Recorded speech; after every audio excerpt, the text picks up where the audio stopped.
Baltic Watches is a manufacturer that I've wanted to talk about for a long time.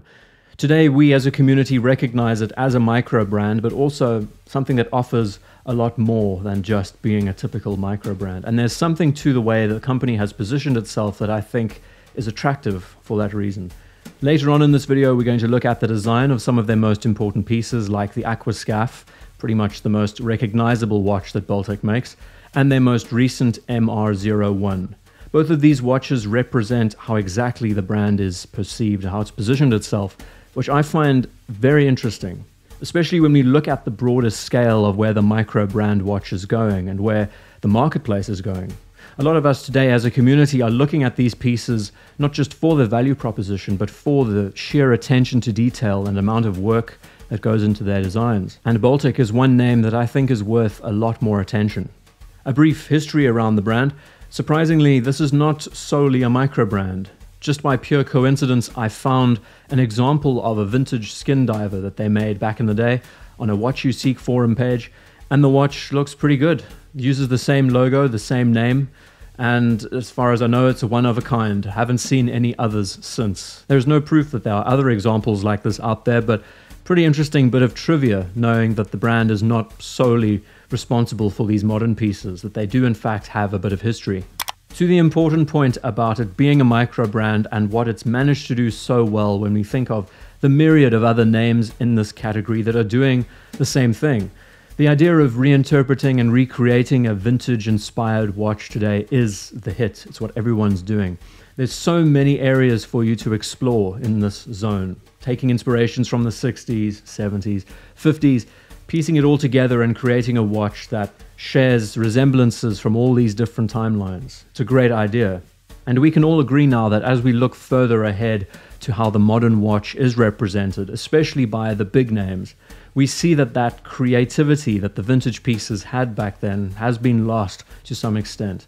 Many brands are playing it safe, where the micro brand space has the opportunity of being adventurous, bold, creative. And this is why it's so fascinating to study, especially from a design point of view. So Baltic is not the only brand doing this thing at the moment. There are many other manufacturers doing the same, looking primarily at 50s aesthetics, taking typefaces from the 1940s, piecing it together, harkening back to the glory days of watchmaking when there was lots of competition and manufacturers were really going after each other to create the next best thing. Why then do we think that the Baltic Aquascaphe, as an example, being one that was pretty much inspired by the Blancpain 50 Fathoms or the Aqualung, has been so successful? And I think it's because it's a watch that's not diluted. Baltic, instead of going the extra way of creating 30 different examples, focuses on 2 or 3 and decides instead to fixate on what makes it special, actually trying to dig down to the core principles of what defines the watch. And in the dive watch category, I think the Aquascaphe is one such example of a watch that truly looks special, because they have thought about every detail, not just about the exterior, but about how it presents, how it reads, how it looks, balances, fits on the wrist. Time and time again, the designer will tell you that less is more, less typeface, less restricting of space, and allowing a watch to breathe. I truly believe that the brand, though they are slow with releasing products, also takes so much time considering just how the watch is going to look and how it's going to be presented. Quickly looking to the Aquascaphe before moving to the MR-01, a bit of a preliminary to try and understand their design language and how they position themselves. We can see a watch here that exercises the correct amount of restraint. It knows what it is, it knows what it represents, and it's a watch that fixates on a time period. It's not one that's grabbing inspiration from many different avenues. It instead is focusing on something that is purely 50s inspired. Before even moving to the dial, typeface, plots, look to the actual width of the bezel relative to the size of the dial, how the lugs integrate, how the crown works with this case. Then moving into the dial, we see the handset chosen. Nothing that's shouting for your attention. Gladius hands that work perfectly with the quarter triangle batons. Rounded plots to break them up, and a 12 at the top of the dial to center your eye. We then see how the minute marks have been assigned, how we have an almost railroad track, how the 5-minute markers are slightly longer, slightly more emphasized. We move to the typeface, and we see how little text is used on the dial, just the name of the watch and the depth rating. Nothing superfluous, nothing that stands out. In fact, even the size of the text is appropriate. Then of course the added use of texture on the dial and the recessing of the quarter plots, adding that little bit of three-dimensional visual intrigue. It's all of this combined that makes for such an excellent package, and I believe this is the reason why so many of us have been fascinated by it. If we were to remove the brand name from the dial of this watch and assign it with a more associative name, people would believe it.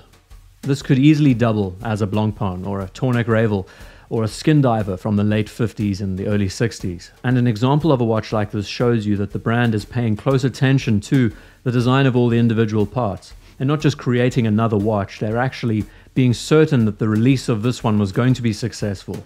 And then going to the extent of introducing new colors, not deviating away from the brief and the overall dynamic of it. With the sports watch then well established, we look to their classical series and we see just how the brand is approaching a more simplified 30s and 40s inspiration of watch. We know that when they released the sector dial watches, whether just the time only or chronograph pieces, they received a lot of praise. This is because they distilled down to the essence of what made the sector dial so important. The idea of using the numerals to form around the dial instead of just following a more linear pattern. The balance of the bicompax layout, how it then corresponds with the use of heat-blued hands. But then the release of the MR-01 has pretty much shocked everyone, I believe, because it once again uses all the principles that the brand has managed to adopt, but creates something that tests the boundaries of what the Microbrand is capable of doing. The primary inspirations that were used in this watch, pretty much watches from the 30s and the 40s, examples from Longines, and I would say especially Patek Philippe. The immediate telltale sign that this watch is from the 1940s is that ruler-style railroad track that runs around the dial. The use of numbers set at every 5-minute mark is a clear giveaway. The primary inspiration that went into this watch pretty much came from the reference 5196P Patek Calatrava, which has a near identical aesthetic when we look at it. It's one that's also extremely restrained, and in this case also uses a sector dial format to express its inspirations. In a way, we could almost say that it's a tuxedo dial, in the way that the silver corresponds with the cream white finish. The subdial at the base also exemplifies this 40s inspiration. We look to how the leaf hand has been used that blends into this configuration and also corresponds so nicely with the Breguet numerals. The principle is all there. It's a very well set up piece, especially when we break it down to ratios and we look to the size of the subdial next to the inner dial and the outer dial, how it all works. There is great balance. It's also nice to see that they never sacrificed any of the Breguet numerals in order to fit the subdial into the space. Better to have a full dial than remove them. We then look to the MR-01 as a contrast. We notice the similarities but also the differences, and the first things that really stood out to me about this piece is the sheer size of the Breguet numerals and the hands. Everything seems broader, slightly upscale. What this does, I'm sure most of you know, is fill up more of that negative space. Even though it is a 36mm watch, it's welcomed seeing that space taken up. There is good balance and proportion between the outside numerals on the minute track and the Breguet numerals in the center of the dial. Then we look at where the subdial is placed. No, it's not at the 6th position or the 430 position, it's between 7 and 8. One hand, I am a bit sad that they sacrificed the Breguet 7 numeral because it's stunning, but I also believe it works in this instance because it does add that little bit of visual difference that helps define the watch in a different area where it doesn't necessarily take all of its inspirations from a vintage platform. The use of asymmetry on a dial is more of a modern method. Just bear with me, I'm doing some research. Seeing the asymmetrical subdial was a bit of a head scratcher, especially at that 7 position. But what made me change my mind is when we look to the 9 and the 6, the fact that they are pretty much mirror reflections of one another, and how it's then divided by the subdial being set in the middle. There is a refraction that works nicely in this presentation, especially if we look to the Fibonacci spiral, how it then integrates and wraps around the subdial, the main dial, how there is some kind of congruence between the 6 and the 9 numerals, how they all share a similar relationship there too. Trying to understand the watch a little bit more, I went down the conventional route of moving the subdial around to the 6th position to the 430, but nothing worked as well as this arrangement. And I think while discovering this watch, the designers were on point, creating this change, this slight shift in the way the dial is set. To mix it up, to try and create more of a balance between the subdial, you could shift where the crown is set, maybe at the 4 or at the 2, but it also still works at the 3. To close off the presentation of the piece, when we look to the salmon dial, navy, silver, I think there's quite a diverse range between these 3 watches when we look at the 3 colors. I'm sure many of us are looking forward to seeing this in a gloss black. The criticisms we could make about this watch is, yes, it is quite a literal recreation of a 1940s piece. I really enjoy the fact that they've added that touch of modernity by moving the subdial away. Also believe the case is quite modern in the way that the lugs are fatter. They're not as thin and tapered. If they were tapered down, it would look a bit more elegant, but also for its 36mm size, the width of the lugs adds a bit more presence on the wrist. Once again, I find it outstanding that if we were to take the Baltic name off the dial and put a well-known manufacturer on it, we would believe it. If this was Longines, JLC, Patek Philippe, Breguet, we would go mad for a piece like this. And seeing it as a micro brand changes the dynamic of how a watch like this can be perceived. And then when you turn the piece around, you see that it has a micro rotor, a beautifully decorated movement. And all of this adds up to being a watch that I believe the creators paid great attention in the details. You can see that everywhere. The polishing on the numerals, the way that the leaf hands actually break in half, the texture to the dial, made to add more depth, which isn't even needed when we see that the Breguet numerals are applied and they add that level of depth and 3-dimensionality that you want to see. Something else I should be transparent about is this is not a paid promotion.